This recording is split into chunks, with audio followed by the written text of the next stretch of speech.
ఈ కురేనీయుడైన సీమోను గూర్చి రెండు వచనాల్లో వ్రాయబడింది కదా, ఇప్పుడు మనం చదువుకున్నాం. He was a father. అతనికి 2 కుమారులు ఉన్నారు. వారి పేర్లు ఏంటంటే 22వ వచనం, అతడు అలెగ్జాంద్రునకును రూపునకును తండ్రి. అలెగ్జాండర్ అండ్ రూఫస్ వీళ్ళిద్దరూ ఈ కురేనీయుడైన సీమోను యొక్క కుమారులు. యేసయ్య సిలువ కాసేపు మోసిన ఈ కురేనీయుడైన సీమోను, అప్పటి వరకు ఆయనకి యేసయ్య అంటే భక్తి విశ్వాసం ఉందో లేదో మనకి తెలియదు, కానీ అతన్ని బలవంతం చేయడం వల్ల కాసేపు యేసయ్య సిలువను మోసాడు. కానీ యేసయ్య యొక్క శ్రమను కన్నులారా చూచిన తర్వాత ఇతని కుటుంబము ఆశీర్వదించబడింది.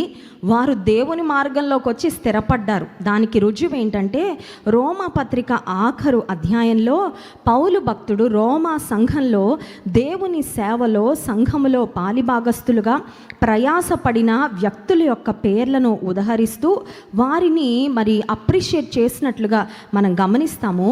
అక్కడి కురేనీయుడైన సీమోను యొక్క కుటుంబాన్ని గూర్చిన ప్రస్తావన మనకు కనపడుతుంది. 13వ వచనం, ప్రభువునందు ఏర్పరచబడిన రూపునకు వందనములు, అతని తల్లికి వందనములు, ఆమె నాకును తల్లి. స్తోత్రం చెప్దాం, హల్లెలూయా. కుటుంబ యజమానుడు కాసేపు మోసాడు యేసయ్య సిలువను. I'm sure that touched his life. ఆ కరుకైన సిలువను మోస్తున్నప్పుడు యేసయ్యను కన్నులారా చూసిన తర్వాత అతనికి అర్థమై ఉంటుంది, ఈయనే నిజమైన మెస్సయ్య అని ఆయన తెలుసుకున్నాడు. ఆయన తరువాత ఆయన కుటుంబం కూడా యేసయ్య మార్గంలోకి వచ్చారు. దేవుని సంఘంలో వారు స్థిరపరచబడ్డారు. అంత మాత్రమే కాదు, దేవుని యొక్క పరిచర్యలో ఆయన పనిలో పాలిభాగస్తులై దైవజనుడైన పౌలు భక్తుని ద్వారా ఒక మెప్పును అభినందనను పొందుకున్న స్థితిలోనికి వీరి కుటుంబం వచ్చినట్లుగా మనము గమనిస్తున్నాం.